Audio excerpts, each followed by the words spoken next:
कलिंगा युद्ध में ज्यादा रक्तपात को देख करके हर जगह परिवर्तन होता है, युद्ध ना करने का संकल्प लेता है और बौद्ध धर्म के प्रचार प्रसार में लग जाता है।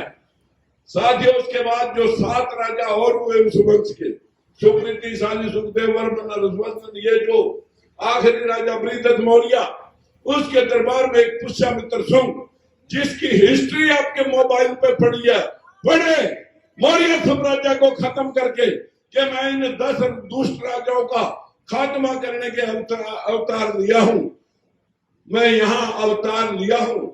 और अपनी लड़की की शादी बृहदत्त मौर्य के साथ करके सेनापति का पद लेता है, सेना अपनी भर लेता है और राजा का कत्ल कर देता है। डर लगता है कि यहाँ मौर्य मेरा कत्ल न कर दे। वहां से राजधानी अयोध्या 184 ईसा पूर्व बसाता है। 2200 साल पहले अयोध्या बसी। किस किस वंश ने अयोध्या पर राज किया? सब बसाई पुष्यमित्र शुंग ने, शुंग वंश ने, उसके 6-7 राजा, उसके बाद पाल वंश, उसके बाद कनिष्क वंश, गुप्त वंश, सातवाहन वंश और उसके पश्चात मुगल वंश। किस किस वंश ने इस देश पर राज किया उसका इतिहास आपकी हिस्ट्री में है, लेकिन ना आप हिस्ट्री पढ़ना चाहते हो, ना आप अशोक सम्राट गौतम बुद्ध और चंद्रगुप्त मौर्य को पढ़ना चाहते हो। उस वंश को सर्वनाश करके यहाँ पर उसने कहा मैं भगवान राम विष्णु का अवतार, इन दुष्टों को खत्म करने के लिए अवतरित हो। कहाँ अवतरित हुए? श्रृंगी ऋषि की खीर खाने से 3 रानियां दशरथ की गर्भवती होती हैं। श्रृंगी ऋषि की खीर खाने से रानियां गर्भवती हुई। ये श्रृंगी ऋषि कौन था? ये वही पुष्यमित्र शुंग है जो कह रहा है कि श्रृंगी ऋषि भिंडरक का बच्चा, भिंडरक का बेटा है। ये भिंडरक कौन है? जब आप मत्स्य पुराण पढ़ोगे, क्योंकि कई पुराण है, मत्स्य पुराण, बड़ा पुराण, गरुड़ पुराण, भविष्य पुराण, बहुत पुराण है, लेकिन जब मत्स्य पुराण पढ़ोगे उसमें आपको मिल जाएगा लिखा हुआ कि मछली के पेट से भिंडरक ऋषि पैदा होया। अरे मछली अंडे देती है पानी में, पानी में वो भगवान पैदा कैसे होया? मछली अंडा देने जमीन पे आई तो मछली जिंदा कैसे रही? लेकिन पैदा कर दिया भिंडरक ऋषि। वो दिनों दिन पूजा में बैठ गया और पूजा जब कर रहा था मित्र, तो उसके कुटिया के सामने एक हिरनी चल रही थी। वह उसे बड़ी सुंदर लगी, उसके साथ उसने सहवास किया। वह गर्भवती होगी, जिससे श्रृंगी ऋषि एक सींग वाला बच्चा पैदा होगा। वो श्रृंगी ऋषि की खीर खाने से रानियां गर्भवती होगी। जो लोग 21वीं सदी में इन शास्त्रों को पढ़ करके मत्था फटवा रहे हैं, जो लोग आज भी पत्थर ढो रहे हैं, उन लोगों का हाल 100 में 85 वोट होने के बाद तभी तो मेरे बरखुरदारों ये आपका हाल है। अन्यथा आपका हाल अशोक सम्राट को पढ़ते, चंद्रगुप्त मौर्य को पढ़ते तो आपका हाल राजशाही का होता।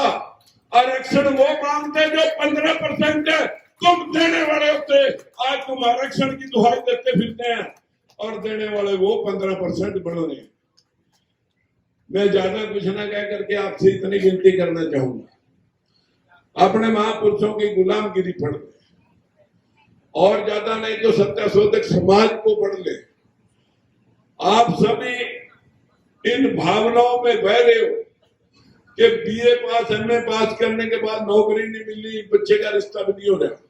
शायद देवी देवता पूजने से, लक्ष्मी पूजने से धन मिल जा, सरस्वती पूजने से ज्ञान मिल जा, दुर्गा पूजने से शक्ति मिल जा। तो सारी शक्ति, धन और ज्ञान भारत में नहीं बैकवर्डों के पास होना चाहिए था। America, England, Canada, Australia, German, Japan, Dubai, Singapore, Malaysia, इनके पास फूटी कौड़ी नहीं होनी चाहिए थी, क्योंकि सारे देवता और देवियां हमारे पास थे।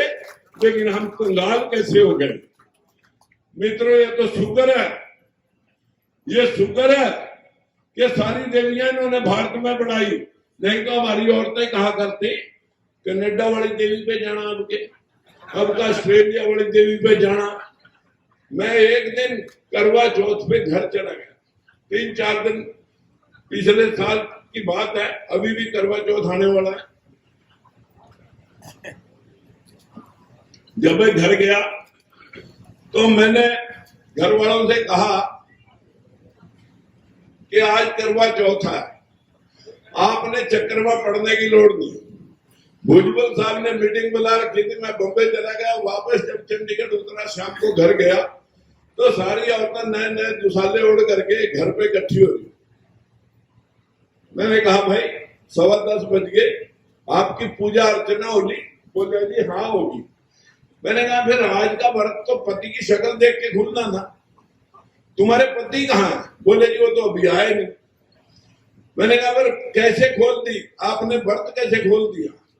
बोले जी बस चांद को देख के खोल दिया। मैंने कहा चांद को पति मान लिया? बोले जी यूं ही समझ लो, चांद को पति मान लिया यूं ही समझ लो।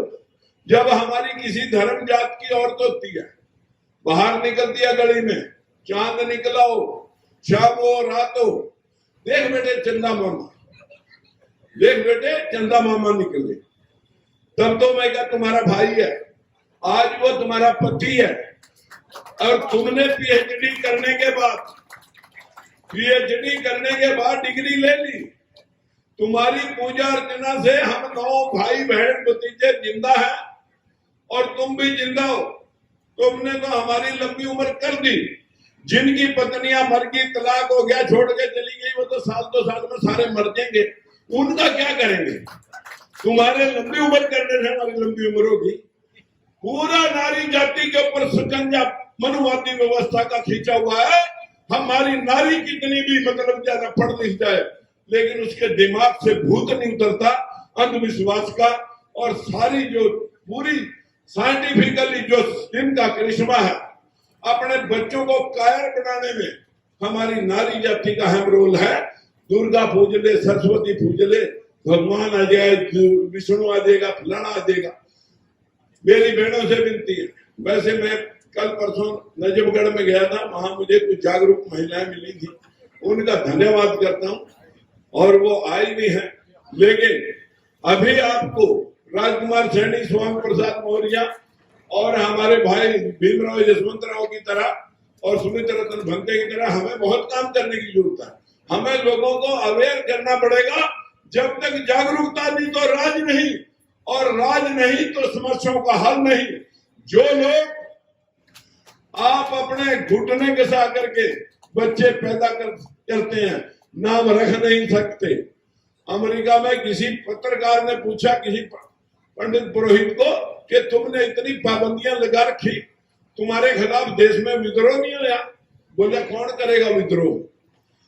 जो लोग अपने बच्चे पैदा करते हैं, नाम नहीं रख सकते, लड़के लड़कियों को अपने आप रिश्ते तलाशते हैं, शादी करके फेरे नहीं कर सकते, जो लोग अपने पैसे कमा का मकान बनाते हैं, घर में घुस नहीं सकते, और तो और मुर्दे की अर्थी भी उठा के नहीं जा सकते, जो लोग अपनी जिंदगी के फैसले ले नहीं सकते, वो देश में क्या इंसाफ लेंगे? मित्रों, आज इस देश को इंसाफ लेने के लिए जागरूकता की लोड़ है। हमारे भाई स्वामी प्रसाद मौर्य बाबू पे धड़क ताल ठोकने में लगे हुए हैं, और सुमित्रा रतन भंते और हम सब से अपील करते हैं कि जिसके जिगर में, जिसकी जमीन में जितनी हिम्मत है, उतने समाज को जगाने के लिए प्रयास करें। जैसे कभी बाबा साहब भीमराव अम्बेडकर, महात्मा ज्योतिबा फुले और माता सावित्रीबाई फुले ने अपना जीवन लगा करके आपको कुर्सी पर बिठाने के काबिल किया, शिक्षा लेने के काबिल किया, सरकारें बदलने के लिए आपको प्रेरित किया, आपको वोट दिया। लेकिन ये वोट डाल करके कभी अपने खाते में भी राज के मालिक बन जाओ, यही प्रार्थना करने के लिए मैं आपसे अपील कर रहा हूं, और 4 दिन से आपके बीच में हूं। नमो बुद्धाय, जय भीम। हमारे चैनल बहुजन दस्तक को लाइक, शेयर, सब्सक्राइब देखना मत भूलिएगा। जय भीम, जय भारत, जय संविधान। नमो बुद्धाय। धन्यवाद। चैनल आर्थिक समस्या से गुजर रहा है। अगर आप बहुजन समाज में बाबा साहेब अम्बेडकर और तथागत बुद्ध की विचारधारा को अधिक से अधिक लोगों तक पहुंचाना चाहते हैं तो हमें आर्थिक सहयोग प्रदान करें, ताकि हम अपने चैनल के माध्यम से देश विदेश में समता, बंधुता, एकता और संवैधानिक अधिकारों को ज्यादा से ज्यादा लोगों तक पहुंचा सके। आप अपनी सहायता राशि नीचे लिखे खाते में जमा करा सकते हैं। खाता धारक गौतम रत्ना, खाता संख्या 3169576865 IFSC कोड SBIN 0060336, बैंक भारतीय स्टेट बैंक। आप हमारे बैंक खाते का विवरण स्क्रीन पर भी देख सकते हैं। जय भीम, जय भीम।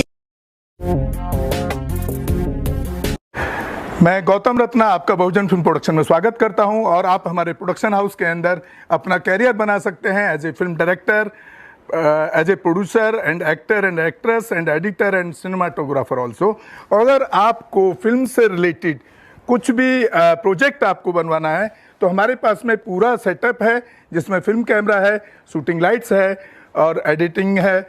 सारा A to Z एक ही जगह पर आपको हमारे यहाँ पर मिल जाएगा। तो दोस्तों, आप हमें कांटेक्ट कर सकते हैं हमारे नंबर्स पर 9810085714 और 8510005714। हमारे वेबसाइट पे विजिट कर सकते हैं www.filmserviceindia.com और हमें मेल भी कर सकते हैं gautamfilmsproduction@gmail.com पर। धन्यवाद।